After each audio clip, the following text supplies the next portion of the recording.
বন্ধুরে ও আমার বেজোরার বাবা, আল্লাহর হাবিব বলতেছেন এমন একটা কাঁপাকাঁপি করবে, 7 মাসের বাচ্চা থাকবে পেটে, অথবা 3 মাসের বাচ্চা থাকবে মায়ের পেটে, অথবা 8 মাসের বাচ্চা থাকবে মায়ের পেটে। আল্লাহু আকবার কথা কেন? 8 মাসের বাচ্চা থাকবে, 9 মাসের বাচ্চা থাকবে, জমিনটা এমন ভাবে কাঁপবে। 6 মাসের বাচ্চা রক্তাক্ত হয়ে ডেলিভারি হয়ে যাবে, 7 মাসের বাচ্চা রক্তাক্ত হয়ে ডেলিভারি হয়ে যাবে। এখন মা বুঝে ডেলিভারির কষ্ট কত, বুঝে কি বুঝে না? আরো জোরে বলে বুঝে কি বুঝে না?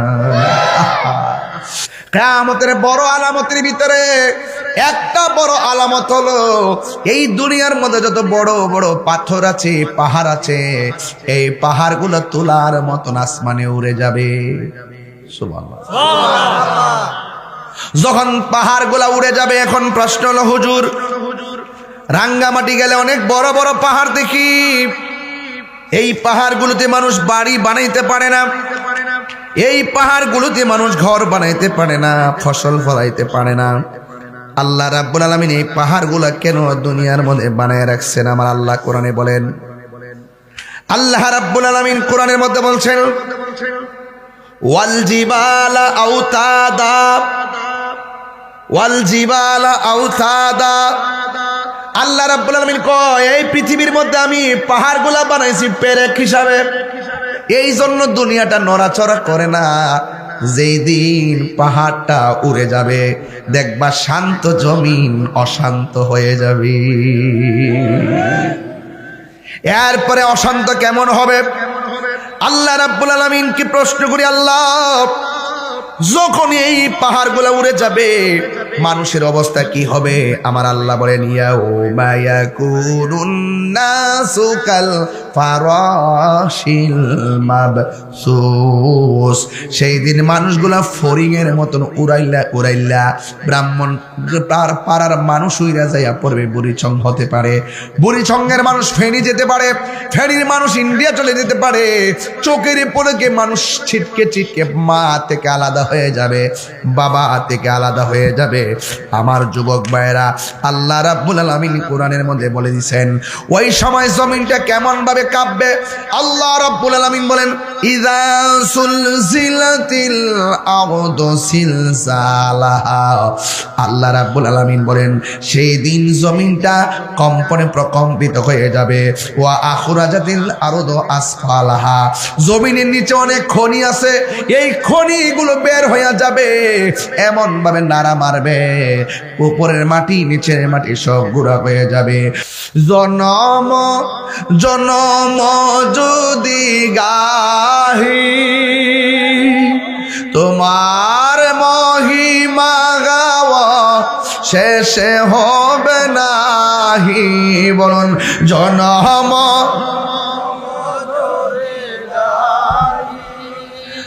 তোমার মহিমা গাওয়া শেষে হবে নাহি। দয়া করো মায়া করো, দয়া করো মায়া করো, ওহে দয়াবান তুমি রহমান, তুমি মেহেরবান। কখনো তোমাকে যদি ভুলি, হেদায়াতের আলো জ্বলে নিয় কাছে তুলি। ঠাই দিও গো প্রভু, ঠাই দিও গো প্রভু, তুমি দয়াবান, তুমি রহমান, তুমি মেহেরবান, তুমি রহমান, তুমি মেহেরবান। দয়ার মালিক কে? আমাদের গুনাহ আছে না নাই? আরো মায়ার সুরে বলো আছে না নাই? মাকে জিজ্ঞাসা করি, মা প্রসব ব্যথা কেমন ছিল? মা বলে ওই সময় মনে হয়েছে ছুরিটা লইয়া গলাটারে আলাদা করে ফালাইয়া তো কষ্ট। আর আমার নবী আপনার নবী বলেন কিয়ামতের পূর্বে মায়ের পেট থেকে সন্তান ডেলিভারি হয়ে রক্তাক্ত হয়ে যাবে। তার মানে বোঝা যায় জমিনটা কেমন ভাবে কাঁপবে। শুধুমাত্র তুফানটা জমিনেই চলবে না, আল্লাহ রাব্বুল আলামিন কোরআনের মধ্যে বলে দিয়েছেন এই তুফানটা শুধুমাত্র জমিনেই চলবে না, এই তুফানটা আসমানে শুরু হয়ে যাবে। আল্লাহ রাব্বুল আলামিন কোরআনুল কারীমের মধ্যে বলেছেন ইযাস সামাউ ফাতারাত ওয়া ইযাল কাওয়াকিবুন তাসারাত। তিনবার কোন আমার নবী কই আরেকটা বড় আলামত আছে, কিয়ামতের একটা বড় ফিতনামূলক আলামত আছে। কয় কোনটা জানোনি? কয় দাজ্জাল আইব, দাজ্জাল। দাজ্জালুনা কাজ্জাবুন। যেই দাজ্জাল হবে মিথ্যাবাদী, দাজ্জালের একটা চোখ হবে কানা। কি হইব? সে আয়েশা কই কইব জানেননি? সে আয়েশা কইব আমারে আল্লাহ মান। নাউজুবিল্লাহ। আল্লাহ কি দুইজন না একজন? আরো জোরে, আরো জোরে। একজন।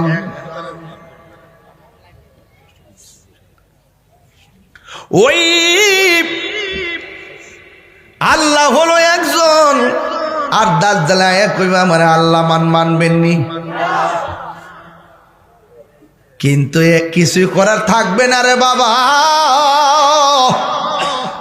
এমন একটা মুহূর্ত হবে কিছুই করা থাকবে না, কিছুই করা থাকবে না রে। যাদের অন্তরে ঈমান নাই ওরা দাজ্জালের দেখা ভয় পাওয়া যাবে। যেমন ভাবে আমার দেশের অনেক মৌলবীরা বান্ডেল খায়া ঈমান ফালডাইলায়, আছে না নাই? আছে না নাই? আরো জোরে আছে। কাল্লা বাল তুকাযযিবুনা বিদ্দীন।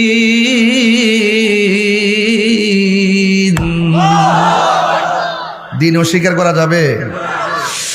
এবারে দাজ্জাল কইবে আবার আল্লাহ মান। যদি কয় আমি মানলাম, যদি না মানুষ কল্লা ফালাইয়া দিব, আগুনের মধ্যে ফালাইয়া দিব। আর যদি মানুষ তরে আমি বেহেশত দিব। দেখ আমার ডাইন হাতও বেহেশত না, ডাইন হাতও বিশাল বড় প্রসাদ থাকবো। দেখলে বেমান গো উমা গো মামা গোমা, ডাইন হাত অত বড় বেহেশত, অভাব নাই দি। উমা গো রাউস না, তোরা কিতা কস না, আউট কথা কইস না। দেশের পরিস্থিতি ভালো না বাবা।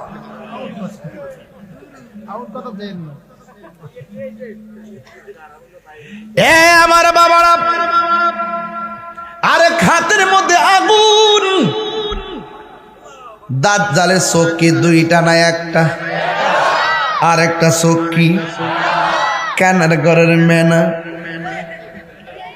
হায় একেবারে আল্লাহ মান। যারা আল্লাহ মানবে না এদেরকে মেরে ফেলবে, আর যারা মানবে তাদেরকে মারবে না।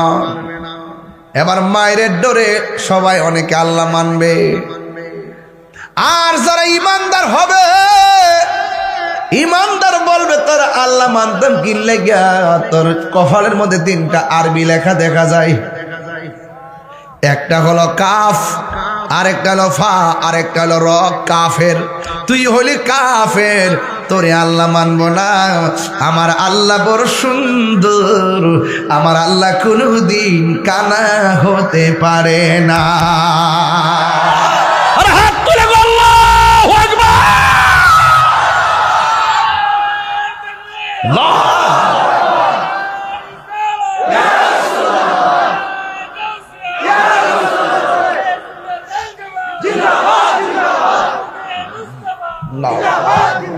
আল্লাহু আকবার জোরে বলেন। এরপরে আমার নবী বলেন উম্মত, দাজ্জালের মোকাবেলা সেই দিন টাকা দিয়ে করা যাবে না। দাজ্জালের মোকাবেলা সেই দিন পয়সা দিয়ে করা যাবে। নবী বলেন উম্মত রে, দাজ্জালের মোকাবেলা সেই দিন হবে ঈমান দিয়া। তাইলে বোঝা গেল অর্থের জোরের চাইতে, টাকার জোরের চাইতে, সম্পদের জোরের চাইতে ঈমানের জোরের পাওয়ার কম না বেশি? হায় হায় হায় হায়, আল্লাহু আকবার বলে না কেন? চলছে ধর্ম নিয়া বাড়াবাড়ি গো, ধর্ম নিয়া বাড়াবাড়ি, আগুন ইমানের বাজারে, তাই কো হুঁশিয়ারে বেজরাবাসী, তাই কো হুঁশিয়ারি। উম্মত হবে ৭৩ দল, ৭২ দল যাইবে রে তল, বলিয়াছে নবী দনে, দেখ না হাদিস খুলে। বর্তমানে তারার দল, দেশটা গেছে বরে। ওরে যুক্তি তর্কে সরল মন, যুক্তি তর্কে সরল মন, লোকের ঈমান চুরি করে, তাই কহুশি আরে মুমিন, তাই কহুশি আরে। এই উম্মত হবে ৭৩ দল, ৭২ দল যাইবে রে তল, বলিয়াছেন নবী দন, দেখ না হাদিস খুলে। তুমি কে, আমি কে? কয় নম্বর নাকি ৭২ ভিতরে? উম্মত হবে ৭৩ দল, ৭২ দল যাইবে রে তল, বলিয়াছে নবী দনে, দেখ না হাদিস খুলে। আরে এসব কথা শুনলে তাদের বুকে আগুন ধরে। ওই শয়তান যেমন বেজার ছিল আদম সেজদা করিবারে, তাই কো হুঁশিয়ারে মুমিন, তাই কো হুঁশিয়ারে। নামাজ পড়বা আবার সুদও খাইবা, বাক্কাদি ইয়া রাসূলুল্লাহ, মাশাআল্লাহ, লা ইয়া রাসূলুল্লাহ, ইবাল্লাহ ইয়া রাসূলুল্লাহ।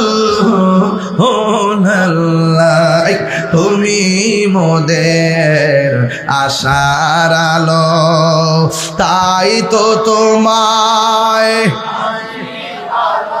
হা তুমি মোদের আশার আলো, তাই তো তোমায় হৃদয় নামের ফুলদানিতে, হৃদয় গেতে রেখেছি প্রেমের মালা, ইয়া রাসূলুল্লাহ মারহাবা, ইয়া রাসূলুল্লাহ ইবাল্লাহ ইয়া রাসূলুল্লাহ। একটা জবান বন্ধ রাখবেন না, মহব্বতে মায়ার সুরে বলু সুবহানাল্লাহ। দেখে আমি এয়ারপোর্টে নেমে তারপরে আপনাদের এখানে সরাসরি এসেছি, এখান থেকে আবার ১২শত যাব। তো আপনাদের খেদমতে সব সময় তো আমি কথা বলি, আমি অত্যন্ত খুশি হব। আমার পূর্বে যারা আলোচনা করেছেন খুব সুন্দর সুন্দর কথা বলেছেন। আমাদের ব্যারিস্টার সাহেব যে কথাগুলো বলছেন, এই কথাগুলো কিন্তু আপনাদের এলাকার ইতিহাস, এগুলো কিন্তু মনে রাখতে হবে, মনে রাখা দরকার। এগুলো আলোচনার বিষয় না, ওই যে খুব যে বেশি বেশি আলোচনা হবে এমন না। যারা জানে তারাই বারবার এটা তুলে ধরে, যেন আগামীর প্রজন্ম এগুলো মনে রাখতে পারে। আপনারাই তো গর্ব করবেন। আমার এলাকা থেকে আমি যখন চলে যাব, হয়তো ২-১ জন লোক কি থাকবেন না যে ১০০-২০০ বছর পরে যে আমাদের এলাকায়